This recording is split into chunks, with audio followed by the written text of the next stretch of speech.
Okay, hi, Rick Harsh from Corona Samizdat Books. And I've been away for a while from you. Pardon me. I'm very tired. That's the theme. Very tired. I don't know if I look tired, but I know a lot of you are tired. But I'm doing this from work. So if you were doing this from work, you'd probably look and feel as bad as I do. But I feel good also because I'm here to announce that I did not announce here the actual beginning of the prepay for a Bended Circuity. What I did was I went on Instagram and I did a short reel announcing that we've started the prepay, and then I intended to do this to further announce the prepay, but instead I'm going to announce the success of the prepay, which at this point means I've got everybody's money and they don't have the book. But the book is going to be ready. I'll be able to pick it up on Monday, and I'll be preparing to send it out. Look, I got 20 envelopes. They're the usual. I buy them at the post office because other places around here they charge a lot more. But the quality of envelopes is a little low. If some of you think that I over tape the packages, it's going to be even worse because this material tears more easily. And so I want to cover all key points. And so that's what I'm doing. Now, the Bended Circuity, do I have a copy out here? In here? I'm in here. I'm in the office. I guess I left it on the balcony. And there's no need to show you. Oh, no, it's right here. Okay, see, I'm a little tired. I got this copy. I ran out completely, but a package came back. Doesn't happen very often anymore. It's rare that a package doesn't arrive at its destination, and even more rare that it returns to Daddy. It's me. Um, and this one came back. I didn't open it for months. I was wondering if I would hear from who it was supposed to go to, but I had sent them uh, they contacted me and said, it's been 3 months. I haven't gotten my package. I said, oh shit, I'll send it right away. But I hadn't received the return. But that's beside the point. If you don't get your package, and we both agree that you've waited long enough and it's likely lost or on its way back, I just send another package and see what happens. In this case, I didn't open it for several months. I opened it and there's a copy of a Bended Circuity, which I've run out of. But I decided I won't sell that one. I mean, it obviously didn't want to leave in the first place. So I still have it. But now what's going to happen, I will spend the weekend wrapping books. And because we did get a lot of pre-orders, I'll be wrapping the books, but I won't have the books. But I will have watch this. Let's see if this works. I'm going to try to print something out here. Okay, I will have it in my computer, and it will be recognized. And let's see if this. Oh no, I have to do this. Tiskai print. That's Slovene for print. It says I can't print. Tiskai. Okay, well we'll try this. Okay, it's not going to work. I guess I'd have to actually fill in an order, and I can't do that yet without filling in name, address, country, and postal number, and or postal letters and number combos if you're in Canada or England, maybe Ireland does it the same way. And so I can't do that right now, but you would hear this printer go off. Maybe if I just hit the printer. Okay, I think it's going to go off. I mean, this is really exciting for me, but it's not going to go off. Okay, and then, why not waste more of your time? I'm going to make this fairly quick anyway, although it's already been 4 minutes plus. Or if I mumble a little more, 5 minutes. Let's see if we can mumble to 5 minutes. And it has been 5 minutes. So Corona Samizdat is back in that we have the most sought after of our books right now. Cult of the Cactus Boots is no longer the most sought after, but it's number 2. So we have that as well. And we have, if I haven't made that clear, when we, as long as we have the black and white, we're going to put this over the black and white. You can also order these separately. It's a beautiful cover. The problem being that I have to fold it and try to fill up the envelope enough that this doesn't get bent along the way. I don't know if I've been successful. A few people have bought it, and I've not heard back from anyone about the shape that it arrived in. It's always a guess. You don't know what's going to happen with packages. You send books, and I try to do my best to protect it with not only the envelope, but with excessive taping. That keeps coming up, doesn't it? And so, done. I have a lot to say right now about a lot of things, but I'm going to spare you, except to say that we've really done well. One thing that happened recently, I always wanted to avoid Twitter when it was Twitter, and X when it became X, but I found out that people, some of our writers, are on X. And what happened was I sold some books to someone who writes for The Nation magazine, and he posted, he was happy with the books and with the catalog, and he posted a encouragement for people to look up the press and buy some books, and he posted a picture of the books he got, and with reposts and all that, it sort of blew up, and like 700 new followers were added, and also some specific purchases.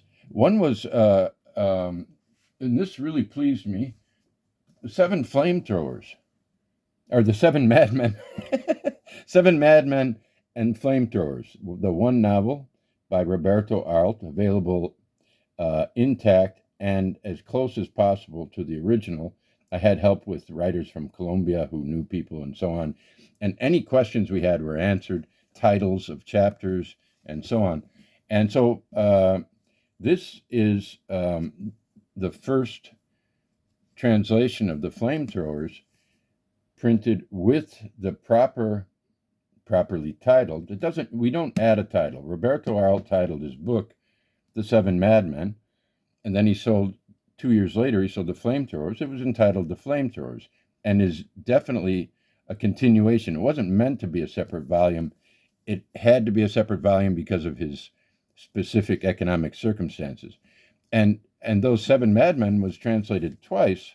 The first translation is the one we used here by, what is her name? I love it so much, and I don't remember her name, and but I'm going to take your time to look it up, because Naomi Lindstrom, because it's such a great translation.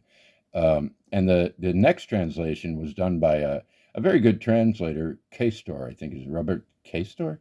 But the problem was that he could not use the same designations or nicknames. The characters often have nicknames, like the lame whore, the melancholy ruffian, which is my favorite. And he couldn't, just use what she wrote. So he had to come up with his own translations.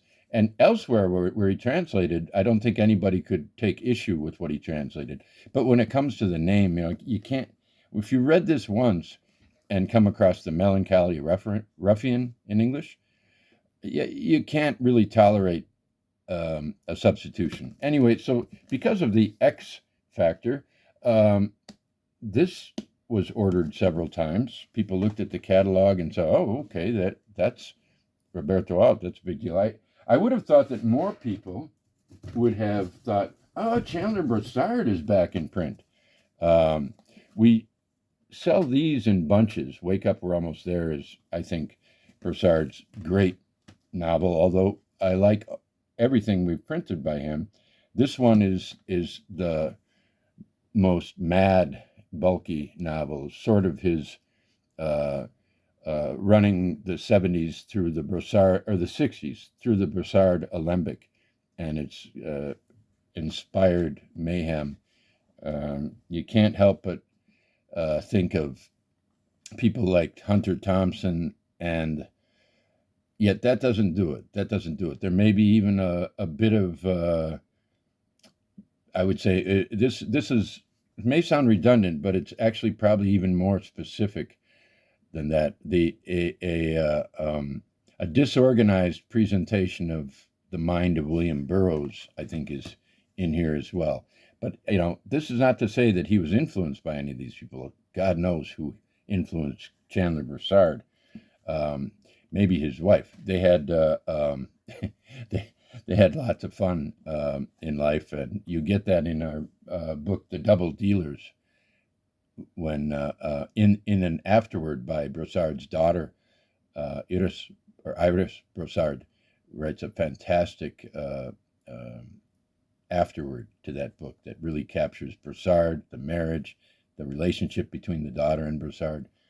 But that's not much to do with this. Anyway, that and other books, I don't want to mention any when I should be mentioning another one, but here's another one that a lot of people seem to really like, Solarium by Braden Matthew. Mark Nash wrote a great book, The Death of the Author in Triplicate, that sold pretty well at first, but then just kind of died. The X brought this back. Mark Nash is a really, really good book reviewer. He's got an ordered mind, which I find alien. I don't understand that. An ordered mind. I can't do it. What else? Ben Lieberman's. Very difficult to lodge in the mind of book buyers. This sold several copies also because of X. And all our other writers, I apologize to you. Deben Roy sold a few this way too. So X, what happens is they get a cluster of posts and so on, and 700 people repost it, and that translates into a weekend of sales. So that was really nice. It's one thing I'm doing now. I'm on X now to help promote the books because I'm a terrible book promoter. I don't even use Instagram that much, and I've been told that a few of our books are not available on Goodreads. And when I get a message about that, I say, geez, okay, I'll do it tonight. But I never do. I'm 2 weeks behind on the latest that I was informed of. I will catch up, but it's just not my cup of, bong.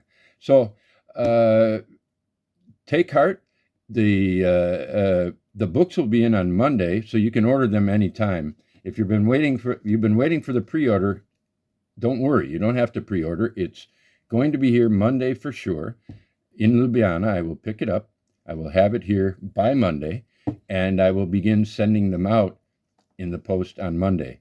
If I have a good weekend, I might be able to send all of them out. And there's quite a lot. So let's just say Tuesday, some Monday. But main point is A Bended Circuity is back.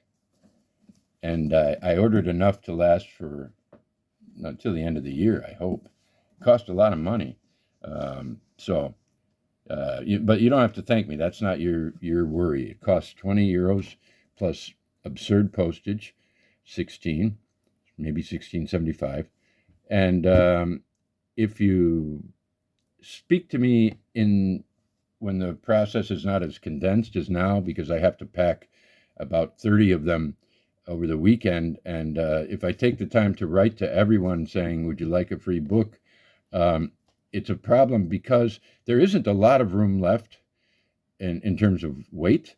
And if you order, let's see, say, all right, here's 4 books, random, all right. If you say, yeah, do you have a copy of A Pastoral? Well, probably I can fit that in. How about David Miller's Philosophy of Creativity? A little heavier, maybe not, I don't know. Randall Leong's Year of the Plague Rat, which is pretty popular right now. That won't fit in. And so the postal price will go up from 16 to 26, 16.75 to 26. If you order this, nobody will know. So, except you and me. And I don't give out details about my customers. Okay, thank you very much for listening, watching. Oh, and brought to you by Saber Guitars. We'll be doing more on Saber Guitars, so you realize they really exist. They may not pay me, but they have paid me in a way. They provide my son with all the maintenance necessary for a guitar, and have made him a brand new guitar that was available for his birthday in September. And I need to display that guitar, but I'm not going to do it now because I've already extended this, and I'm trying your patience. Those of you who didn't just say fuck this and hang up already. Thank you. Take care. And I'm happy. I hope you are too. Bye-bye.